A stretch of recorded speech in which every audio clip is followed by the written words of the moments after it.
예배 함께 하신 분 계시는데 박영애 자매님 혹시 계시면 손 한번 들어주시겠습니까? 어디 계신가요? 네, 어디 계십니다. 여기 앞에 계십니다. 환영하겠습니다. 잘 오셨습니다. 예배 후에 우리 같이 식사하시고 가시면 좋겠습니다. 오늘 점심은 애찬 섬김 사라회에서 이렇게 섬겨 주시겠습니다. 오늘 김상훈 선교사님 저희 이제 파송 선교사님이시고 이탈리아 밀라노의 두오모 바로 옆에 찬양의 교회 담임하고 계십니다. 그래서 4년 만에 저희 교회에 오셨는데 4년 전에는 저희가 공사하고 있을 텐데 4년 만에 여기 함께 하셔서 말씀을 전해 주시려고 합니다. 나오실 때 우리 힘차게 우리 박수로 환영하도록 하겠습니다.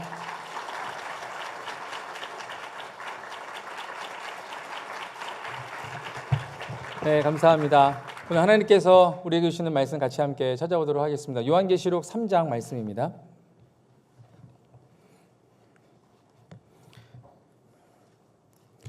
요한계시록 3장 7절부터 13절까지 말씀 우리 다 같이 함께 읽겠습니다.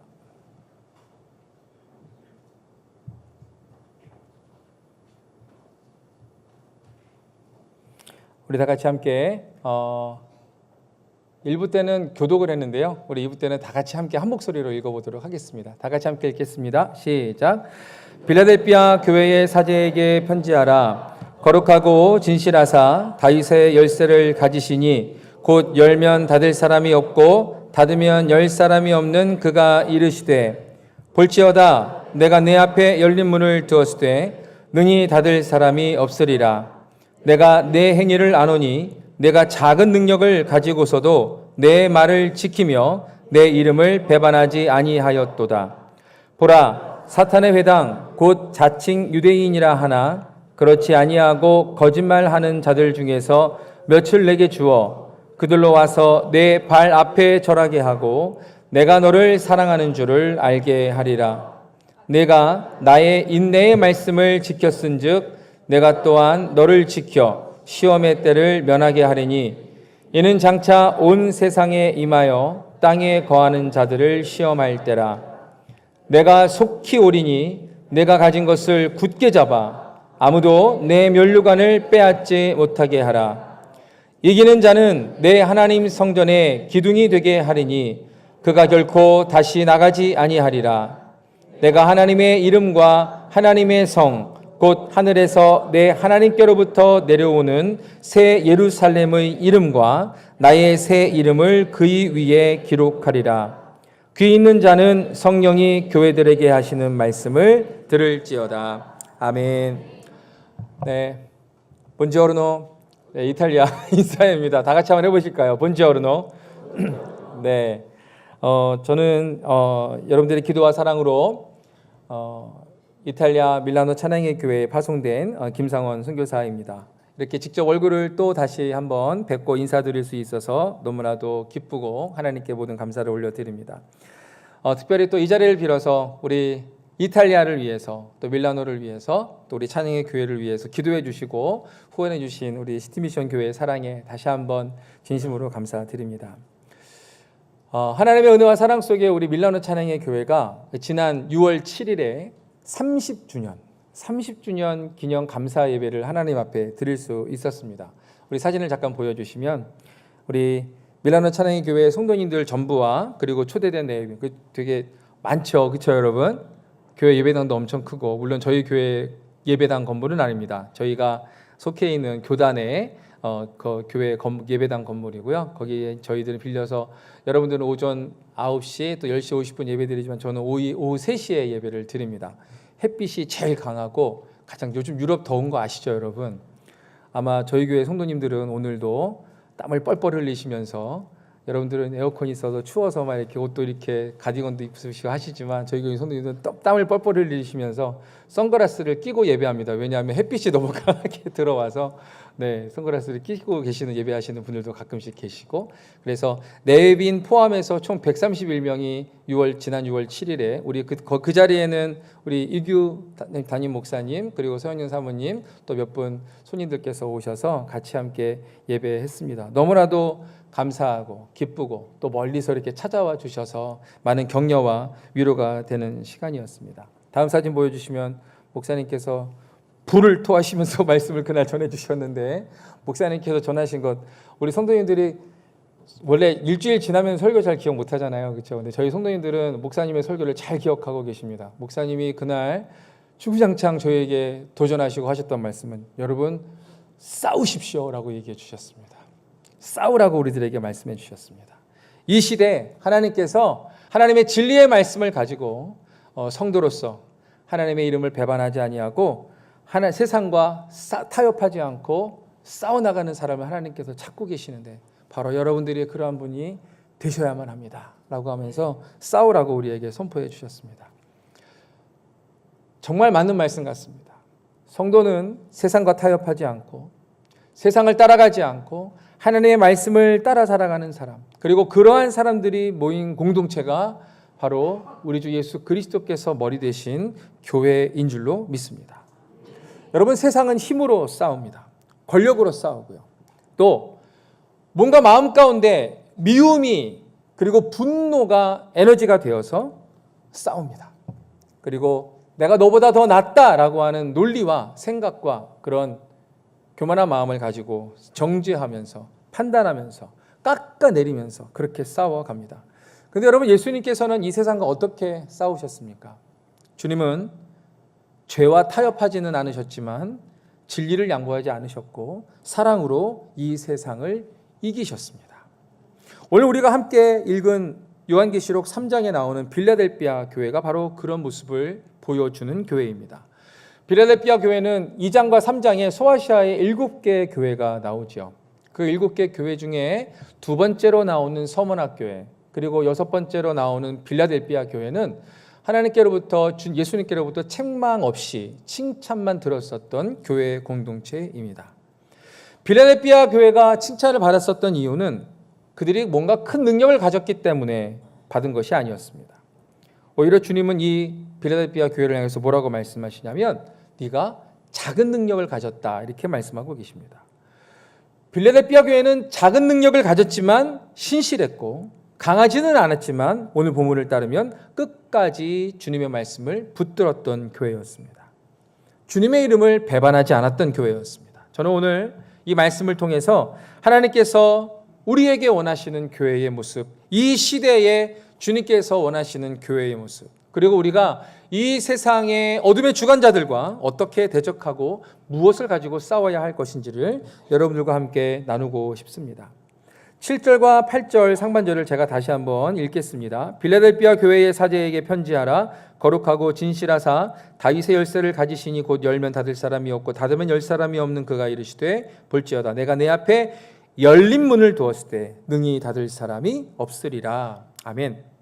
주님께서 자신을 뭐라고 표현하고 계시냐면 거룩하고 진실하시니 다윗의 열쇠를 가지시니라 이렇게 되어 있습니다. 한국에 오니까 물론 저도 이제 한국 사람이고요. 한국에 오랫동안 살았던 사람입니다. 한국은 다 이렇게 번호키로 하고 있죠. 이탈리아는 아직도 열쇠 뭉치를 이만큼씩 가지고 다닙니다. 저만 해도 집 열쇠, 자동차 열쇠, 그리고 집의 바깥에 열쇠, 그리고 또 그 바깥의 열쇠, 그리고 교회 열쇠 이렇게 해서 꾸러미를 이렇게 가지고 다닙니다. 아직도 열쇠로 여는 거를 너무 좋아하는 것 같아요. 그게 확실하다고 생각을 하는 것 같습니다. 오늘 본문에 보면 그 열쇠를 가지시니 열면 닫을 사람이 없고 닫으면 열 사람이 없는 그가 이르시되 볼지어다 내가 우리 주님께서 내 앞에 즉 빌라델비아 교회 앞에 열린 문을 두셨다. 그 문은 그 누구도 닫을 수 없는, 그 누구도 함부로 닫거나 열 수 없는 그 문을 주님께서 열어놓으셨다라고 이야기하고 있습니다. 다윗의 열쇠는 어떤 열쇠입니까? 절대적인 권세를 의미하죠. 이것은 왕궁의 문을 열고 닫는 권한을 위임받은 사람이 할 수 있는 일입니다. 다시 말하면 오늘 본문을 본문에 따르면 오늘 문을 여닫는 권세는 누구에게 있느냐? 우리 주 예수 그리스도께 있다라고 하는데 그 주님께서 빌라델비아 교회 앞에 그 문을 활짝 열어놓으셨다라고 하는 것입니다. 여러분, 교회에 주님께서 열어놓으신 문은 어떤 문이 있을까요? 교회에 주님께서 열어놓으신 문은 뭘까요? 땅끝까지 이르러 내 증인이 되라 말씀하셨으니 구원의 문이요, 선교의 문이 열려 있는 줄로 믿습니다. 우리가 기억해야 되는 것은 무엇이냐면 이렇게 주님께서 교회 앞에 열어놓으신 이 문이 그 교회에 능력이 있기 때문에, 그 교회의 능력이 탁월하기 때문에, 그 문이 열릴만 한 교회이기 때문에 열린 것이 아니라는 것입니다. 오늘 본문을 보면 주님이 무슨 말씀을 먼저 하십니까? 네가 작은 능력을 가지고서도, 예, 맞습니다. 빌라델비아 교회는 작은 교회였습니다. 작은 교회였으니 어쩌면 영향력이 크지 않았을 수도 있습니다. 세상의 기준을 보면 별것 내세울 것 없는 그런 교회였습니다. 그런데도 하나님께서는 그들에게 열린 문을 두었다. 누구도 능히 함부로 그 문을 열거나 닫을 수 없다라고 주님께서 선언하고 계십니다. 왜 그렇습니까? 여러분, 그 문은요, 우리의 능력으로 여는 문이 아니라, 우리의 어떤 됨됨이로 여는 문이 아니라 전적인 하나님의 은혜로 열리는 문이라는 것입니다. 저와 여러분들의 인생에도 마찬가지입니다. 우리는 자주 그런 이야기를 해요.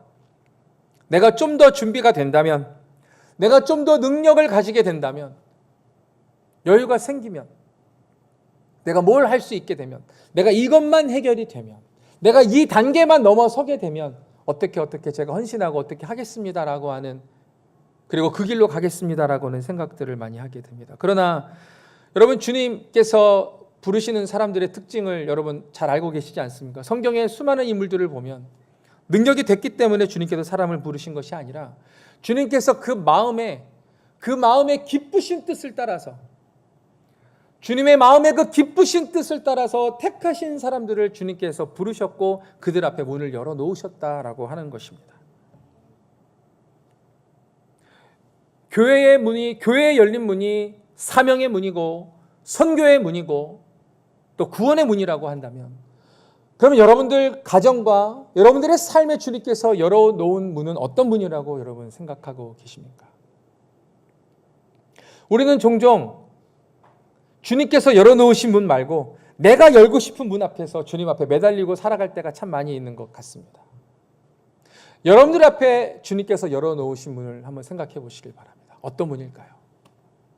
어떤 사람에게는 용서하고 사랑하라는 문을 주님께서 열어놓으셨을 수도 있을 것 같습니다. 어떤 사람에게는 회개하라는 문을 열어놓으셨을 수도 있을 것 같습니다.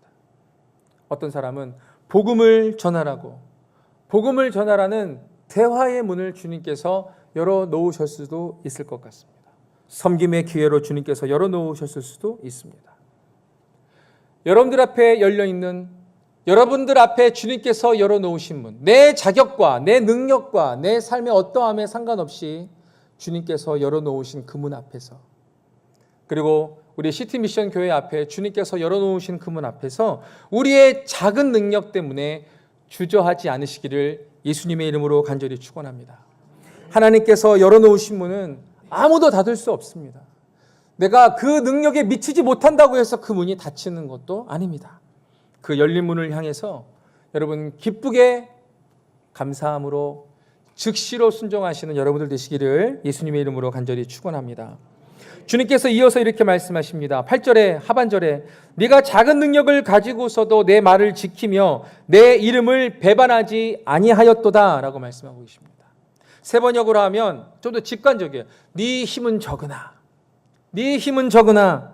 내 말을 지켰구나, 내 이름을 모른다 하지 않았구나 라고 주님께서 말씀하고 계십니다. 저는 이 구절이 참 좋습니다. 네가 참 큰 능력을 가졌구나, 너 참 탁월하구나, 야, 네 실력 오케이, 그래서 내가 그래서 이러이러한 일을 너에게 맡기겠다, 그래서 네 앞에 내가 이러한 문을 열어놓겠다, 주님께서 말씀하지 않으십니다. 오히려 작은 능력이라고, 네 힘은 적으나 라고 말씀하십니다. 하나님께서는 우리의 현실을 왜곡하지 않으십니다. 애매하게 희망 고문하시지도 않습니다. 주님은 누구보다도 우리들의 연약함을 잘 알고 계십니다. 빌라델피아 교회가 어떤 교회인지 주님이 너무나도 잘 알고 계셨는데 주님이 칭찬하셨습니다. 왜 칭찬하신 이유가 뭡니까? 하나님께서는 그 크기, 실력, 레벨 이런 것들을 보시는 분이 아니라 주님은 방향을 보시는 분이기 때문에 그렇습니다. 세상은 얼마나 성공했는가라고 하는 것을 우리들에게 요구하고 묻습니다. 네가 돈이 얼마나 많으냐? 너 얼마나 큰 힘이 있느냐? 얼마나 영향력이 있는가? 세상은 그것들을 바라보고 이 줄에 설지 아니면 돌아설지 아니면 함께 손을 잡을지를 결정합니다. 그래서 어느 학교 나왔는지가 중요하고 어느 직장에 다니는지가 중요하고 어디에 살고 있는지가 중요하고 또 어디에 사는데도 몇 평에 사는지가 중요하고 연봉은 얼마고 헤어샵은 어디 다니는지가 중요하고 골프는 어디서 치는지가 중요하고 묻는 세대가 이 세대이지 않습니까? 다 어떤 것입니까? 우리 창세기 3장에 나오는 보암직도 하고 먹음직도 하고 지혜롭게 하기에 할 만한 그런 탐스러운 것들입니다. 그런 것들로 판단하고 세상은 그런 것들 쫓아갑니다. 그런데 하나님께서 보시는 것은 그 사람이 얼마나 신실한가 주님은 이걸 보십니다. 이탈리아 교회 역사를 보면 이러한 모습을 잘 보여주는 사람들이 과거에 있었습니다. 바로 발도파입니다. 보통 이탈리아를 여러분께서는 카톨릭 국가로 많이 알고 계실 것입니다. 바티칸 시국이 로마 안에 이렇게 있기 때문에 그리고 실제로 한 6,200만 정도 보거든요. 이탈리아 전체 인구를 6,200만 가운데 70% 80% 이상이 캐톨릭 신자들입니다. 물론 캐톨릭 신자이지만 아주 잘 믿는 사람이 1년에 2번 정도 교회 갑니다. 네, 그리고 보통은 잘 가지 않습니다. 이제 결혼식 할 때, 장례식 할 때 성당에 간다라고 하는 그런 얘기가 있을 정도로 명목상의 그리스도인, 그러니까 이름뿐인 그리스도인들이 참 많이 있습니다. 그 가운데 우리 이런 리폼드 처치, 개신교, 그러니까 복음주의 교단들은 다 합해서 0.6%, 7% 정도 보고 있습니다. 이탈리아 선교지 맞죠? 선교지입니다. 한때 기독교 문화가 아름답게 피어났었던 그런 곳이지만 지금은 다시 복음이 너무나도 필요한 역선교가 필요한 그러한 곳이 바로 이탈리아입니다. 자, 그런데 그러한 나라에 12세기에 종교개혁이 1517년에 일어났는데 무려 350년 전에 프랑스 리옹의 피터 왈더라고 하는 사람이 예수 그리스도의 말씀, 그 복음의 은혜를 받고 변화를 받게 됩니다. 그리고 나서 이 돈 많은 부유한 상인이었어요. 복음을 듣고 복음을 알고 예수를 믿게 된 다음에 이 사람이 마음 가운데 알게 되고 결정하게 된 사항은 무엇이냐면 모든 사람이 하나님의 말씀을 읽어야 되겠구나라는 생각을 가지게 됩니다. 아시겠지만 종교개혁 이전에 캐톨릭 교대 로마 카톨릭 안에서는 오직 사제들이 라틴어로만 성경을 읽고 라틴어로 설교를 했습니다. 평민들이 라틴어를 알아들었을까요? 못 알아들었을까요? 전혀 알아듣지 못했습니다. 그러면 그 알아듣지도 못하는 곳에 가서 그냥 졸다가 이렇게 오지 않았겠습니까? 그럼 도대체 그 당시의 성도들은 어떻게 성경의 이야기를 알고 또 보고 경험할 수 있었을까요?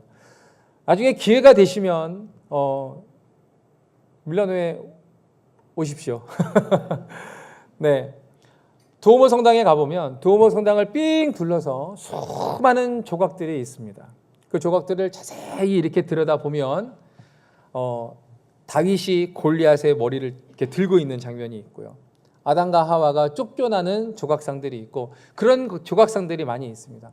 여러분, 대부분의 성화와 대부분의 그때 당시의 미술품, 예술 작품들은 다 성경을 배경으로 했고 평민들은 그런 것들을 보면서 성경에 이런 이야기가 알고 있구나라는 것을 알 수 있을 뿐이지 성경 말씀을 통해서 우리가 지금 이렇게 갖고 있고 심지어 스마트폰에 가볍게 들고 다니는 이 하나님의 말씀을 읽을 수 없었던 시대. 그래서 피터 왈도는 생각을 했습니다. 모든 사람이 성경을 읽어야겠구나. 본인이 말씀의 은혜를 받고 그래서 자신의 재산을 다 팔아서 서민들의 언어로 당시 저작거리에서 사람들이 편하게 소통하고 이야기하던 그러한 언어로 성경을 번역하게 됩니다. 복음이 사람들의 마음 가운데 심령 가운데 들어가게 되니까 여러분 어떤 일들이 일어났겠습니까? 이 사람들이 복음을 전하게 됩니다. 당시에 여성들이나 아이들에게는 교육의 기회가 주어지지 않았었는데 그들이 성경을 읽기 위해서 글을 배우기 시작합니다.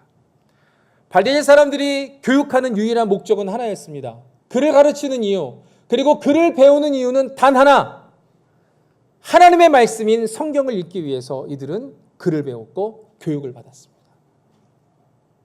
여성들이 성경을 가르치기 시작했고 아이들이, 어른들이, 노인들이 복음을 전하기 시작했습니다.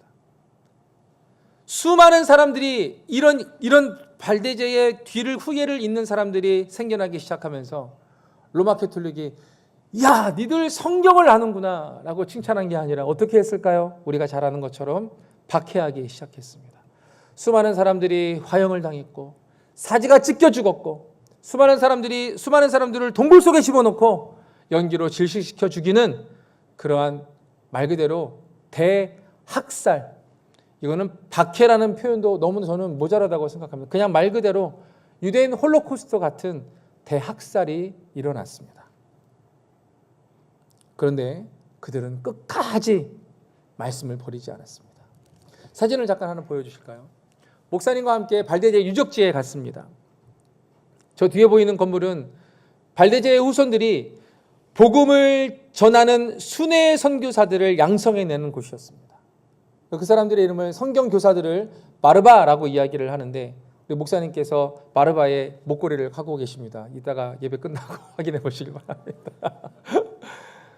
그 바르바들은 어떻게 양성이 됐냐면 저곳에서 2년 동안, 저기 되게 추운 데거든요. 지금은 보면은 이제 여름이었기 때문에 6월 달이었기 때문에 녹음이 아주 짙지만 겨울에는 굉장히 추운 곳입니다. 산골짜기. 저곳에서 2년 동안 성경 말씀으로 양육을 받고 그리고 훈련을 받은 다음에 이들이 파송을 받게 됩니다. 2면씩 짝져서 전도를 하게 됩니다. 관계 전도를 그때부터 시작했어요. 이들은 그때부터 비즈니스 에즈 미션을 냈어요. 뭘 가지고 다녔냐면 뭔가를 팔 수 있는, 그래서 어디 가서 좌판을 만들어 놓고 거기에 물건을 이렇게 놓은 다음에 사람들이 관심 가지고 딱 가져가서 이렇게 팔려고 하면 물건을 팔면서 이야기를 하다가 혹시 예수님에 대해서 아십니까? 하면서 관계 전도를 했었던 사람들이 바로 바르바, 발대제 사람들입니다. 이들의 사역의 기한은 언제까지였는지 혹시 아십니까? 여러분, 우리는 보통 정년을 70세, 죄송합니다. 목사님들은 70세, 우리 일반 사회에서는 더 점점 정년이 낮아지고 있는 것으로 제가 알고 있습니다. 저 건물의 뒤에 들어가면 2가지의 대리석으로 된 돌판이 있는데 그쪽에 한쪽 판에 뭐라고 쓰여 있냐면 이들의 사역의 끝은 주님이 부르시거나 순교로 그들이 생이 마감될 때까지 지속되었다라고 분명하게 기록되어져 있습니다. 피터 왈도의 신앙을 이어받았던 사람들을 우리는 발도파 또는 발대제라고 부릅니다. 이 발대제 사람들이 죽기까지 굴종하지 않고 견디고 끝까지 싸울 수 있었던 이유는 권력을 위한 싸움이 아니었습니다. 그들의 싸움은 말 그대로 말씀을 읽고 그 말씀대로 살아가는 삶을 포기하지 않고 주님의 이름을, 주님의 말씀을 배반하지 않기 위해서 싸웠던 그들의 싸움이었습니다. 필라델피아 교회도 마찬가지였습니다. 작은 능력을 가졌지만 남들이 알아주지 않고 그 어딘가에 이렇다 할 영향력을 이야기할 수 없는 작은 능력을 가졌지만 하나님께서 그들을 신실한 교회라고 부르셨던 그 이유는 그들 안에 주님의 이름을 배반하지 않는, 끝까지 주님의 말씀을 지키는 싸움이 있었기 때문에 그렇습니다. 제가 섬기는 밀라노 찬양의 교회도 여러분 그닥 그렇게 큰 교회는 아닙니다. 많은 연약함을 가지고 있습니다. 먼저 담임 목사인 저부터도 연약함을 가지고 있습니다. 우리 안에 여러 부족함들이 너무나도 선명하게 보일 때도 있습니다. 그러나 하나님께서 우리에게 물으시는 것은 교회의 크기도 아니고 교회가 가지고 있는 능력도, 교회가 가지고 있는 재정도 아닙니다. 주님의 말씀을 지켰느냐, 주님은 그것을 보고 계십니다. 밀라노 찬양의 교회에도, 그리고 우리 시티미션 교회에도, 또 여러분들의 가정 안에도, 그리고 일상을 살아가시는 여러분들의 모든 삶에 주님께서 오늘 질문하십니다. 너는 내 말을 지켰느냐? 너는 내 말을 지켰느냐? 그런데 저는 오늘 이 말씀 가운데 특별히 한 문장을 깊이 묵상하고 싶습니다. 내 이름을 배반하지 아니하였도다. 오늘 설교 제목입니다. 여러분, 주님의 이름을 배반하지 않는다라고 하는 것은 어떤 의미일까요? 성경에서 이름이라고 하는 것은 단순한 호칭이 아닙니다. 성경에 나오는 이름은 그 사람의 존재와 그 사람의 성품을, 캐릭터를 드러내는 그러한 이름이었습니다. 아브라함, 어떤 뜻입니까? 열방의 아버지라는 뜻입니다. 모세는 어떤 뜻입니까? 그냥 장명소에서 그냥 지은 이름인가요? 그렇지 않죠. 그 이름의 뜻이 있죠. 물에서 건진 자라는 뜻이 있습니다. 이사야, 어떤 이름입니까? 여호와는 구원이시다라고 하는 뜻입니다. 예레미야, 여호와께서 높이신다, 여호와께서 세우신다라고 하는 이름의 뜻입니다. 여러분, 예수님의 이름이 우리의 구원자라는 뜻 아니겠습니까? 그러면 예수님의 이름을 지킨다라는 것은 어떤 의미일까요? 이름에는 그 존재와 성품이 담겨 있다고 말씀을 드렸습니다. 예수님의 이름을 지킨다라고 하는 것은 그 예수님의 존재, 그리고 그 예수님의 성품을 지킨다라고 하는 것을 의미합니다. 예수님은 이 땅에 살아가시면서 진리를 포기하지 않으셨습니다. 하지만 언제나 그 진리를 사랑으로 이 땅 가운데 우리에게 드러내셨습니다. 예수님은 죄는 미워하셨지만 죄인들은 사랑하셨습니다. 오죽하면 세리와 창기의 친구라고 하는 별명이 붙을 정도로 예수님은 죄인들을 사랑하셨습니다. 십자가에서 죽으시면서까지도 자신을 죽이는 사람들, 자신을 모욕하는 사람들 주님은 용서하시고 용서하는 기도를 하셨습니다. 이것이 예수님의 이름입니다. 이것이 예수님의 성품입니다. 여기에서 저는 고린도전서 13장을 생각해 봅니다. 왜냐하면 예수님을 제일 잘 나타내는 성경의 본문은 어딜까 생각을 해봤을 때 고린도전서 13장이 생각이 났습니다. 사도 바울이 정말 너무나도 문제가 많고 너무나도 시끄러운 고린도 교회에 그들의 모든 분열과 그들의 모든 시끄러운 여러 가지 어지러운 환경들을 잠재우기 위해서 사도 바울이 해결책으로 냈던 것, 내가 너희에게 가장 좋은 길을 내가 제시하겠다라고 제시했던 게 고린도전서 13장입니다. 어떤 내용입니까? 사랑에 대한 얘기죠. 그래서 고린도 교회에 가장 말 많았던 은사에 대한 싸움들이 있었지 않습니까? 방언의 은사가 최고다, 예언이 최고다, 막 이렇게 분파되었었던 그런 곳에 사도 바울이 뭐라 하면 방언도 예언도 산을 옮길 만한 믿음도, 심지어 자기 몸을 불사르게 내어주는 희생이 있다 할지라도 사랑이 없으면 아무것도 아니다. 사랑이 없으면 아무런 유익이 없다라는 이야기를 사도 바울이 말하는 것입니다. 자, 이 말은 사도 바울이 뭔가를 포기한다는 뜻이 아닙니다. 사도 바울이 분명하게 말하는 것은 사랑은 또한 진리와 함께 기뻐한다라고 말하고 있습니다. 그리고 7절에 사랑은 모든 것을 참으며 모든 것을 믿으며 모든 것을 바라며 마지막으로 우리가 하기 힘든 것 모든 것을 견딘다. 모든 것을 견딘다 이렇게 말하고 있습니다. 여러분, 누가 우리에게 이 사랑을 가르쳐 주시고 보여주셨습니까? 바로 예수 그리스도께서 가르쳐 주시고 보여주셨습니다. 주님은 왜 사랑이 가장 강력한 힘인지 우리에게 몸소 삶으로 보여주셨습니다. 그래서 우리가 살다 보면, 교회에서 사역을 감당하다 보면, 많은 사람들과 관계를 하다 보면 깨닫게 되는 것이 있습니다. 깨닫는데도 잘 실천하지 못하죠. 사랑이 없는 진리는요, 사람을 상처 입힙니다. 반대로 진리가 없는 사랑은요, 그 사랑조차도 왜곡시키고 진리조차도 왜곡시켜서 세상과 타협하게 만듭니다.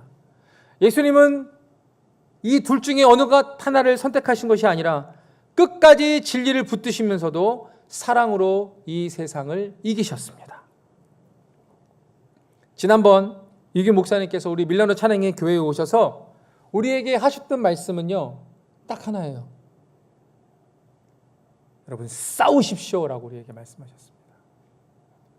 창립 30주년을 맞이해서 하나님께 영광, 감사, 그리고 여러분들 안에 이런 비전으로 넘쳐나시길 축복합니다. 이런 축복의 말씀을 솔직히 기대했는데, 여러분, 싸우십시오. 여러분, 싸움은 어떻게 하래요? 말리고, 흥정은 붙이라고 그랬잖아요. 근데 목사님은 저희들에게 싸움을 붙이셨습니다. 근데 참 감사한 것은 무엇이냐면 모든 성도들이 그 말씀을 기억하고 있습니다. 보통 일주일 지나면 제가 했던 설교 다 기억 못 하시는데, 한 달 전에 하셨던 목사님의 싸우라는 설교는 다 기억하고 계십니다. 30주년을 맞이한 저희들에게 어쩌면 밀라노라고 하는 이 지역에서 살아가면서 좀 매너리즘에도 빠질 수도 있고, 또 여러 가지 삶의 분주한, 여러분 밀라노의 삶도 결코 쉽지 않습니다.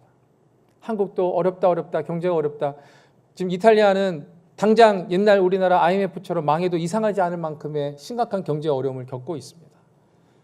그런 곳에서 잊고 살아가던 우리들에게 목사님께서 싸우라고 우리들에게 말씀해 주셨습니다. 그래서 그때부터 생각했습니다. 제가 시티 미션 교회에 오면 저도 설교를 해야 되는데, 우리 시티 미션 교회 성도님들에게는 목사님은 싸우라고 하셨는데 저는 뭐라고 설교를 해야 될까 고민하다가 난 좀 부드럽게 가야겠다. 그래서 저는 여러분들에게 말씀드립니다. 여러분, 할렐루야, 사랑하십시오. 진심으로 드리는 말씀입니다. 여러분, 사랑하십시오. 주님이 사랑하라고 말씀하십니다. 그렇게 설교 포인트를 잡고 설교를 준비를 하는데, 설교를 준비를 하다가 깨닫게 된 것은 무엇이었냐면, 목사님께서 저에게 오셔서 싸우라고 하셨던 말씀과, 그리고 우리 신앙인들, 특히 21세기를 살아가고 있는 이 팍팍하고 어려운 시대를 살아가고 있는 성도들에게 사랑하라고 하는 이야기는 결코 다르지 않다는 것을 알게 되었습니다. 마치 동전의 양면과도 같은 것이죠. 성경이 말하고 있는 싸움은 결국 사랑과 진리를 지키기 위한 싸움입니다. 우리가 싸우는 이유는 누군가를 꺾고 누군가를 몰아내고 내가 그 자리 위에 서기 위해서 싸우는 싸움이 아닙니다. 하나님께서 사랑하시는, 하나님께서 너무나도 사랑하시는 이 세상이 죄와 거짓에 빼앗기지 않기 위해 싸우는 싸움인 것입니다. 하나님께서 사랑하시는 사람들이 이 세상의 악한 가치관과 왜곡된 진리 속에서 무너지지 않도록 하기 위한 싸움인 것입니다. 그렇기 때문에 참된 사랑을 가진 사람은 결코 무력할 수가 없습니다. 참된 사랑을 가지고 있는 사람은 악을 보고 침묵할 수가 없습니다. 사랑하기 때문에 거짓과 싸우고, 사랑하기 때문에 죄를 죄라고 이야기하고, 사랑하기 때문에 세상이 무너뜨리려고 하는 그 진리를 위해서 싸워가는 것입니다. 동시에 참된 싸움은요, 반드시 이 사랑 안에서 고린도전서 13장에서 말하고 있는 우리 주 예수 그리스도께서 십자가에서 보여주신 그 사랑으로 이루어져야만 하는 것입니다. 사랑을 잃어버린 싸움은 아무리 진리를 말한다 해도 결국 또 다른 폭력이 될 수가 있습니다. 사랑 없이 죄를 죄라고 말하면 사람을 살리기 위한 싸움이 아니라 사실은 사람을 살리기 위해서 싸운 거였는데, 그 싸움에 사랑이 없으면 또 다른 폭력이 됩니다. 누군가를 또 정죄하게 되고 누군가를 또 판단하게 되고 무너뜨리는 싸움이 될 수밖에 없습니다. 제 안에 아주 큰 경험이 있습니다. 저도 이 찬양팀을 했었던 사람입니다. 청주에 저희 아버지 교회가 있는데 거기서 제가 찬양팀 리더였습니다. 찬양팀 리더를 하면서 이제 찬양팀 리더는 나름대로 마음에 뭔가 이렇게 열정이 있잖아요. 그리고 그때 찬양팀이 처음 만들어졌을 때, 그래서 막 규칙을 세우고 막 이러는 과정 가운데 있었습니다. 정말 다른 달란트 있는 지체들도 섬기고 싶은 그런 간절한 마음에 이렇게 들어와서 함께 하는데, 이제 그땐 제가 20대 초반, 중반 정도였었고 성숙하지 못했던, 그때의 모든 시간들을 싹 다 지워버리고 싶은 마음이 지금도 너무나도 큽니다.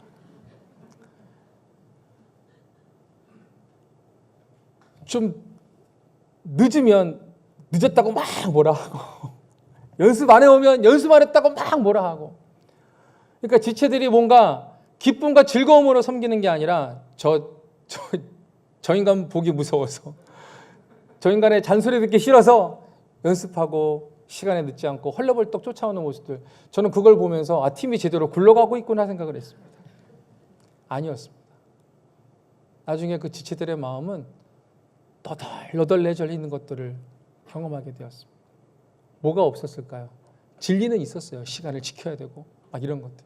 하지만 사랑이 없었던 것을 그때 몰랐습니다. 그때 몰랐습니다. 그래서 여러분, 우리가 신앙 안에서 싸우라는 말, 그리고 우리가 신앙 안에서 정말 사랑하며 살아가라는 말은 반대되는 말이 아니라 결국은 같은 말이라는 것입니다. 사랑은 싸움의 이유고요. 싸움은 우리가 주님께서 우리에게 보여주신 그 십자가의 사랑을 지켜가는 여러 방식 가운데 하나인 것이죠. 사랑이 없으면 우리의 싸움은 예수 그리스도를 잃어버린 채로 싸우게 됩니다. 그리고 치열한 싸움이 없으면 우리의 사랑은 진리를 잊어버릴 수밖에 없습니다. 그래서 우리는 예수 그리스도의 이름으로 세상과 싸워야만 하지만 우리의 싸움은 세상과는 다른 방식이어야만 하는 것입니다. 그래서 주님께서 새술은 새 부대에 넣어야 된다라고 말씀하신 것입니다.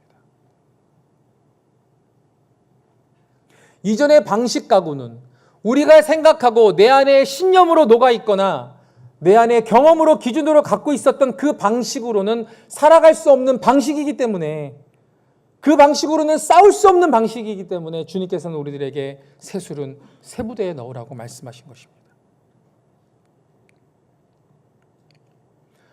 모든 것을 참고, 모든 것을 믿고, 모든 것을 바라고, 모든 것을 견디고, 오래 참고, 무례하지 않고, 자기의 유익을 구하지 않고, 내가 그동안 오랫동안 해왔던 경험들, 수십 년간 쌓여왔던 내 안에 결코 흔들 수 없는 그 신념들까지도 다 내려놓고 자기를 부인하고 자기 십자가를 지고 우리 주 예수 그리스도를 따르는 그 사랑으로 이 세상과 싸우시는 여러분들 되시기를 간절히 바랍니다. 마지막으로 주님께서 우리에게 놀라운 약속을 해주십니다. 우리 12절은 다 같이 함께 한 목소리로 읽어보도록 하겠습니다. 12절입니다. 시작. 이기는 자는 내 하나님 성전에 기둥이 되게 하리니 그가 결코 다시 나가지 아니하리라. 내가 하나님의 이름과 하나님의 성 곧 하늘에서 내 하나님께로부터 내려오는 새 예루살렘의 이름과 나의 새 이름을 그 위에 기록하리라. 아멘. 성전에 기둥이 되게 하시겠다고 주님이 약속해 주고 계십니다. 기둥이 왜 중요한가? 그리고 왜 주님은 빌라델피아 교회에 이러한 예를 들어서 말씀하셨을까? 여러분, 터키에 몇 년 전에 아주 커다란 지진이 났죠. 그리고 지금 파이어링, 이 환태평양 지대에 지금 지진이 계속 일어나고 있지 않습니까? 이 빌라델피아는 지진이 자주 일어났었던 소아시아, 지금의 튀르키예의 서부의 단층 지대에 위치한 도시입니다. AD 17년, 역사가의 기록들을 따르면, 타키투스나 여러 역사가들의 기록에 따르면 AD 17년에 큰 지진으로 인해서 그 지역이 굉장히 어려웠었다. 심각한 피해를 입었었다. 성도들이 성 안에 있다가도 이제 큰 지진이 일어나고서 계속 여진이 있지 않습니까?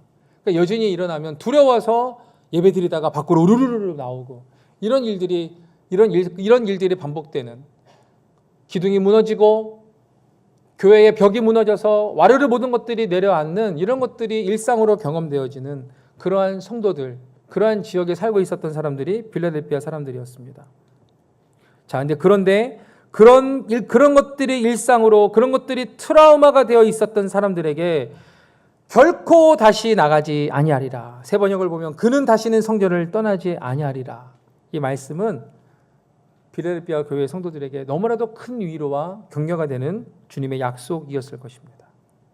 이 약속의 말씀과 같이 작은 능력으로 사랑과 진리이신 예수의 이름을 배반하지 않고 신실하게 살아온 사람을 하나님은 당신의 성전에 기둥으로 세우십니다. 사랑하는 우리 시티미션 교회 성도님들, 오늘 빌라델피아 교회는 우리들에게 어떻게 살 것인가를 가르쳐 주었습니다. 우리는 이 세상을 살아가지만 세상의 방식만으로 살지 않습니다. 발레제 사람들이 끝까지 그 말씀을 붙들고 살았던 것처럼 우리도 말씀을 붙들고 살아야 되고, 그 말씀을 붙드는 이유, 그리고 그 말씀을 붙들고 살아가는 우리들의 삶의 방식은요, 사랑이어야 한다는 것입니다. 우리는 악과 싸워야만 합니다. 그러나 우리는 사람은 사랑해야만 합니다. 우리는 진리를 포기하지 않아야만 합니다. 그러나 사랑도 결코 포기할 수 없습니다. 이것이 주님께서 지켜보시고 기억하시고 칭찬하셨던 빌라델피아 교회의 모습이었고, 그리고 800년 전 발도파가 박해와 순교의 현장에서 살아갔던 방식이고, 우리가 알고 있는 구름과 같이 허다한 수많은 믿음의 산 증인들이 살아갔었던 방식입니다. 무엇보다 저와 여러분들의 마음속에 여전히 살아 역사하시는 우리 주 예수 그리스도께서 보여주셨던 방식입니다. 여러분, 저는 이것이 하늘의 뜻이 이 땅 가운데 이루어지는 방법이라 믿습니다. 이렇게 진리와 싸우되, 진리를 위하여 싸우되, 사랑을 가지고 이 세상의 방식이 아닌 예수님의 방식을 가지고 싸워가는 이것이 바로 이 땅에 하나님의 나라를 만들어가는 방법인 줄로 믿습니다. 그래서 저는, 여러분께서 저를 파송해 주셨잖아요. 우리 밀라노 찬양의 교회 담임 목사로서, 또 시티미션 교회의 파송 선교사로서 여러분들께 간절히 기도를 부탁드립니다. 우리 밀라노 찬양의 교회가 예수님의 사랑과 예수님의 방식으로 세상과 싸워 이기는 교회가 되도록 기도해 주십시오. 우리가 비록 작은 능력을 가졌지만 우리 앞에 열어놓으신 밀라노의 복음화, 이탈리아의 복음화, 그리고 유럽의 복음화, 이 문 앞에서 머뭇거리는 교회가 아니라 그 문을 기쁨으로 달려나가는 교회가 될 수 있도록, 그래서 끝까지 말씀을 지키고 예수님의 이름을 배반하지 않고 진리를 사랑으로 살아내는 교회가 될 수 있도록 여러분 기도해 주시길 바랍니다. 더불어 우리 주님은 시트미션 교회에도 문을 활짝 열어놓으신 줄로 믿습니다. 그 이름처럼 서울 특별시를 향한, 대한민국의 각 도시를 향한, 그리고 열방의 각 도시를 향한 선교의 문을 활짝 열어놓으신 줄로 믿습니다. 이미 여러분들 열어놓으셨잖아요. 어디에 열어놓으셨습니까? 밀라노에 열어놓으셨습니다. 확인하고 싶으시면 오시면 됩니다. 여러분, 이미 주님께서 열어놓으신 문이 있습니다. 본모스의 주님이 문을 열어놓으셨습니다. 요르단의 주님께서 그 문을 열어놓으셨습니다. 예루살렘과 중국의 주님이 그 문을 열어놓으셨습니다. 그리고 오늘 빌라델피아 교회가 있었던 바로 그곳, 우리 고 김진욱 선교사님께서 순교하셨던 그 튀르키예에도 우리 시티미션 교회가 가야 할 문, 섬겨야 할 문, 감당해야 할 문을 주님께서 활짝 열어놓으신 줄로 믿습니다. 저는 이규 목사님하고 지난 6월에 함께 같이 교제하면서 시티미션 교회 안에서 일어나고 있는 일들과 하고 계시는 여러 가지 교육과 훈련과 사역들을, 그리고 이 수많은 이야기들을 들었습니다. 저는 시티미션 교회가 이 열린 문 앞에서 머뭇거리지 않는 하나님의 충성된 군대인 줄로 믿습니다. 주님께서 열어놓으신 이 문들 앞에서 주님의 말씀을 끝까지 지키시기를 간절히 축복합니다. 어떤 상황 속에서도, 여러분 정말입니다, 어떤 상황 속에서도 주님의 이름을 배반하지 않고 우리 주 예수님의 성품인 그 사랑과 진리로 싸우며 순종하는 시티미션 교회 되시기를, 그래서 거룩한 하나님 나라의 성전에 든든한 기둥 되시기를 예수 그리스도의 이름으로 간절히 축원합니다.